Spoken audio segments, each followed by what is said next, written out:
madungog sa imong tulong. To the glory of your name. In Jesus' name we pray. Amen. So as we know, Psalms has been written by David.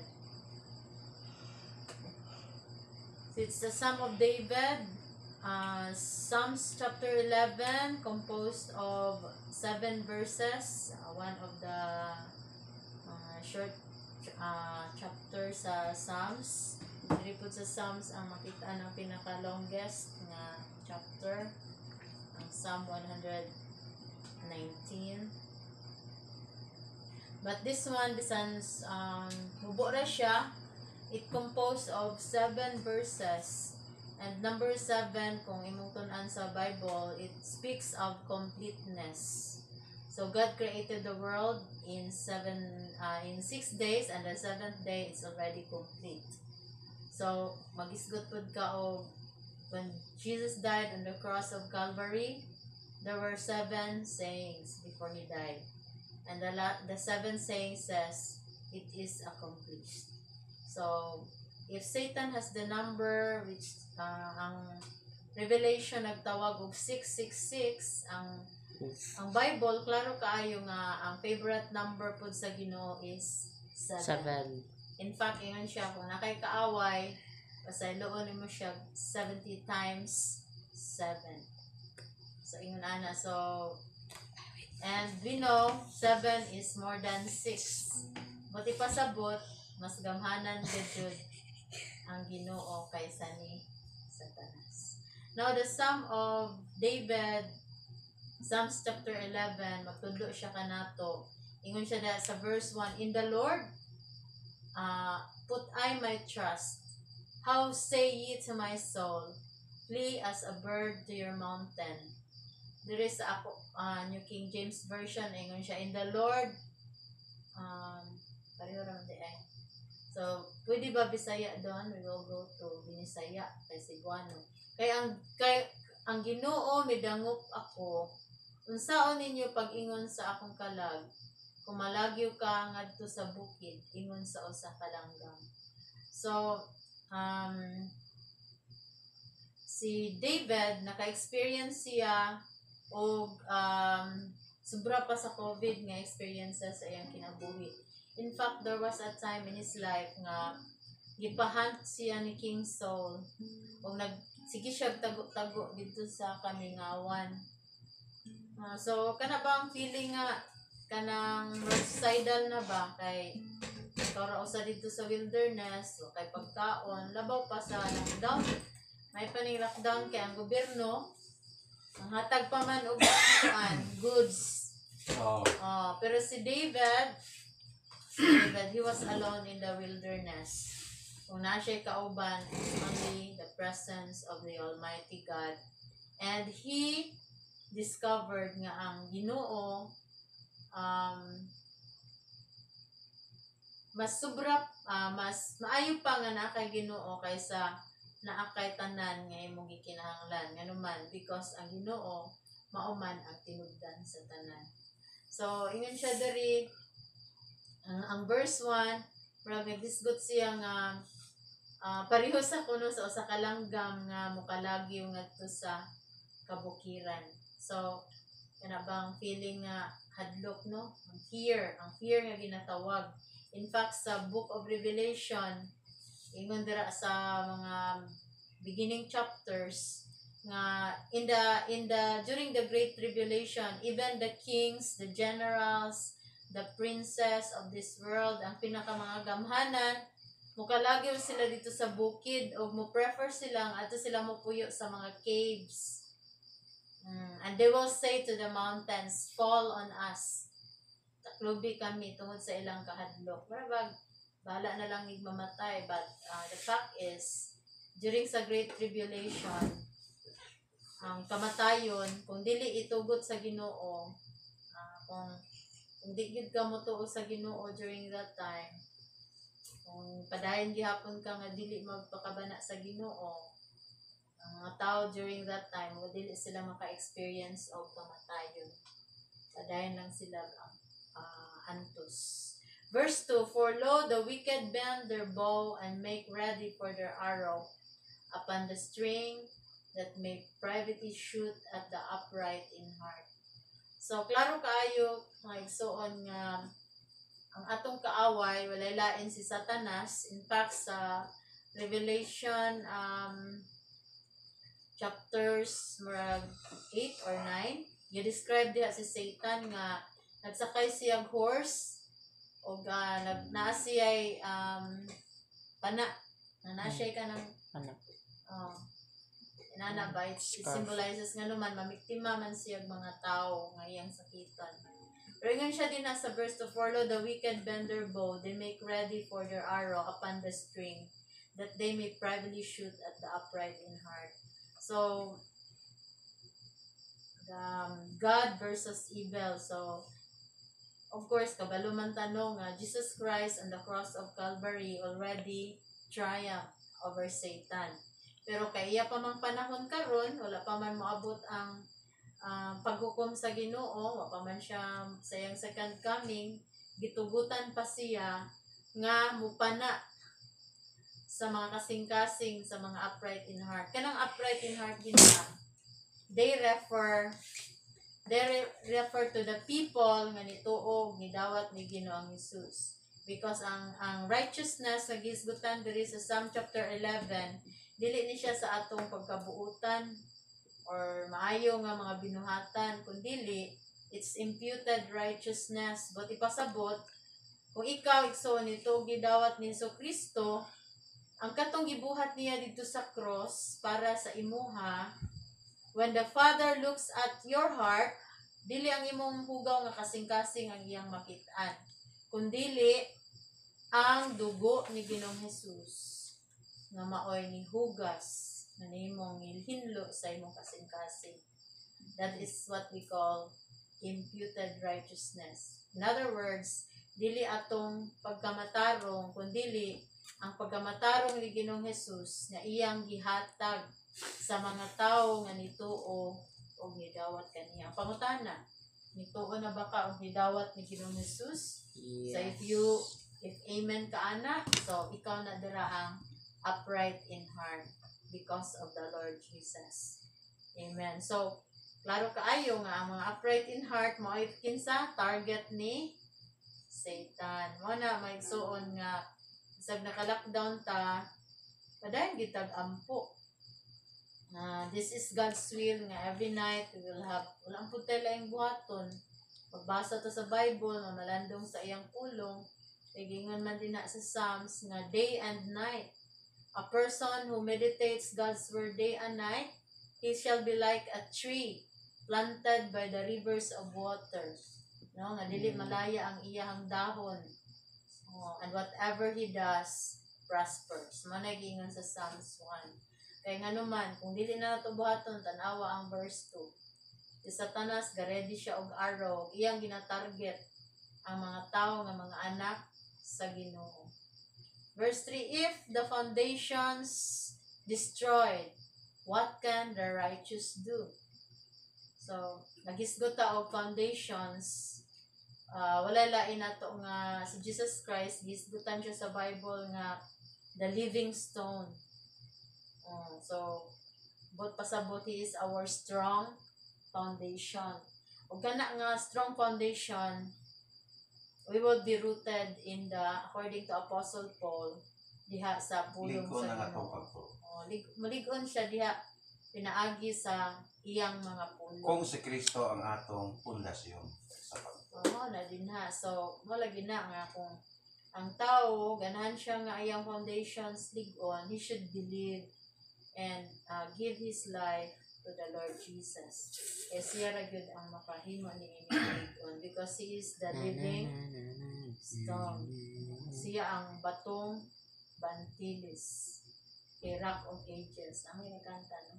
So verse 4, the Lord is in his holy temple. The Lord's throne is in heaven. His eyes behold, his eyelids try the children of men. So ang Ginoo kani ganahan ko ani the Lord is in his holy temple. The Lord's throne is in heaven. Kung baga amidst COVID-19, amidst trials atong sinati diri sa kalibutan, we should know and we should be reminded from Psalms 11:4 that God is still on His throne. He still sits on the throne. So magisgod gani tag throne, it speaks of authority. Magisgod gani tag throne, walay mahitabo diri sa kalibutan nga dili tugutan sa Ginoong Dios. So maingon bata nga kaning COVID-19 gikan ni sa Dios, dili. Gikan gyapon ni sa atong kaaway. Pero gitugutan siya sa Dios for a certain purpose.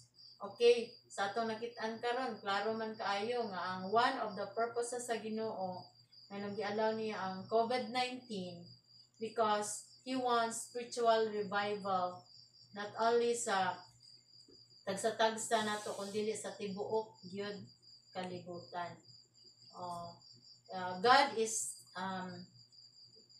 gakumpit man gud ang Ginoo sa attention sa mga kaguliyang sa kalibutan. Daghan na magugay tagi kabisihan. So God is yang gikuan gi-allow ni kay para wala na tay laing excuse. Siya sa usa ka bulan nga quarantine dili gid ka makaukab sa Bible o makabasa.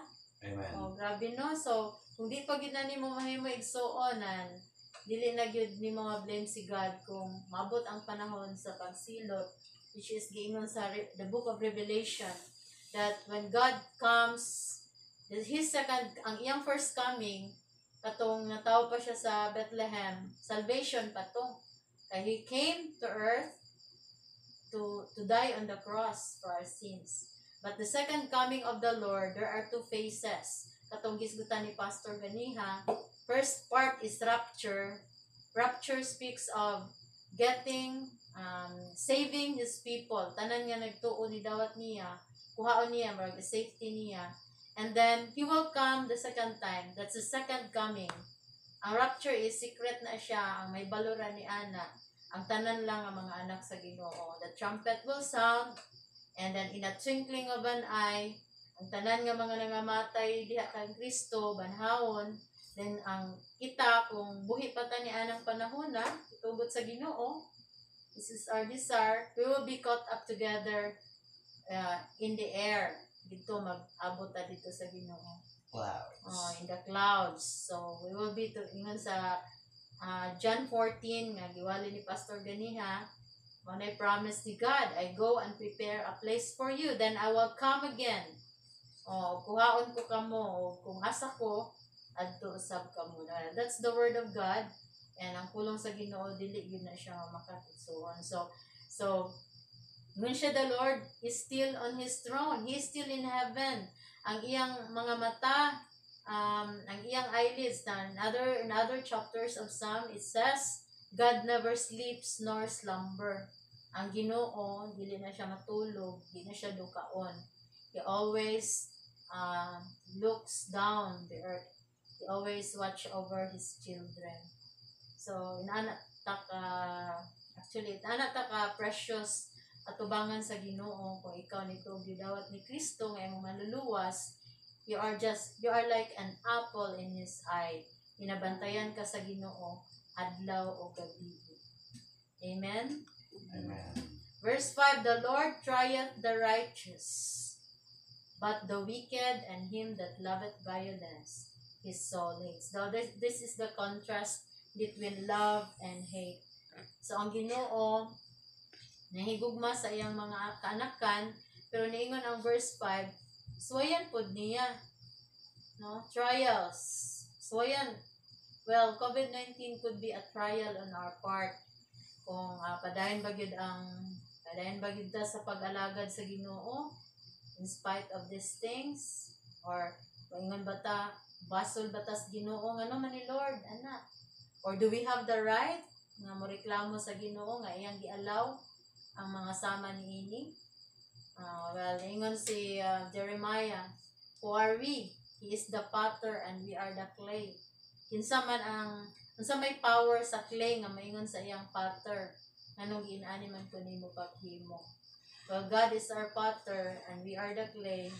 So in other words, kung say iyang pagbuot, mao gayud ang matuman sa atong kinabuhi. God is trying our faith And it is our prayer nga sa iyang pagsulay sa atong pagtuo, magapadayon kita nga magmalig-on diha kaniya in spite sa mga pagsulay nga sama niini. And him that loveth violence, his soul hates. So contrast no, kinsa man ning naghigugma og violence, syempre kaning mga tao nga dili ganahan sa Ginoo, dili sila motuo sa Ginoo, kay ari sila panig ni Satanas. So the Lord hates. Grabe ang hate sa Ginoo. The book of Revelation, gina-describe niya nga wrath of God. So may ka nga wrath of God, ang Bisaya ni anak kapungot sa Dios. So once nga iyabo na sa Ginoo ang iyang kapungot, nan makita na gid sa tao unsa di ay grabe masuko ang Ginoo. Well, dili ang tao maka-blame sa Ginoo because He has already given gihatagan na sa Ginoo ang tao og chance, lots of chances nga motuo diha kaniya. In fact karon bisang gagmay bata makagunit mag cellphone, basta na kay cellphone bisag asa ka mo click sa Facebook, imposible kaayo nga dili gyud ka makakita og mga wali dira magisgot sa pulong sa Ginoo. Bisan mga kanta nagisgot sa pulong sa Ginoo, sa paghinulsol, sa pag talikod sa sala o pag humble down diha sa atubangan sa Ginoo. Kay ang Ginoo bisan nito gugma siya, pero He is also just. Dili ka makalimot ni ana. Iyang hustisya, He hates sin. Verse 6, upon the wicked He shall rain snares, fire, brimstone, and a horrible tempest. This shall be the portion of their cup. Now this verse 6, ang parallel passage ni katong ang mga Israelites nigawa sila from the land of Egypt nga didto si Pharaoh nagpagahi siya og digid niya pagawason ang mga katawan sa Israel og ang usa sa plague didto nga gipaulan sa Ginoo og kana fire, brimstone, ipaulan niya. And sa book of Revelation, kung ang panahon ni Noah, tubig, sa book of Revelation nag-mention siya nga ang muulan dili na tubig, kana snares, fire, and brimstone. And a horrible tempest. Ang kanang horrible diha, klase-klase nga mga kasakit. This shall be the portion of their cup. So kinsa man ni upon the wicked. Kay kinsa man ning mga wicked, kadto ning mga tawo nga dili gyud mo pakabana, dili gyud mo humble down diha atubangan sa Ginoo. So kung ulan lag og ice no, mabukol talabi na gud nang ulan og kalayo. No, giingon diha sa book of Revelation. May tabo na siya, 1/3 of the population of the world will be dead. Okay, so nagitawag og dili nimo ma-imagine ang kapungot sa Ginoo. Kay syempre, second coming naman niya. Sa ato nang naingon, ang iyang second coming, maningil na siya. Ang ipakita na niya ang iyang pag-adjust. Okay, gihatagod niya ang iyang bugtong anak, ipatay dito sa krus. Ang tao, di pa manumbaling. So now, the wrath of God is coming. Okay, verse 7. For the righteous Lord loveth righteousness, His countenance that behold the upright. So, ganhan ko sa chapter 11, kay iyang conclusion in verse 7 is, wala na siya nag-focus sa wicked. Diba? Sa verses makita nimo alternate ang wicked ug ang righteous. But then, ang iyang conclusion sa verse 7, ang focus sa Ginoo, the apple of His eye is on the righteous, not on the wicked. So that He says, for the righteous Lord loveth righteousness. His countenance doth behold the upright. Paliwgon ko sa Bisaya doon, atong klaruhan sa Bisaya. Ang Ginoo matarong, siya naigugma sa pagkamatarong. Ang matarong magatan-aw sa iyang naong. So when you speak, behold, kanang gatan-aw sa iyang naong, pareho na siya sa Matthew 6:33 nga concept nga gingon diha nga sa manang Matthew 6:33.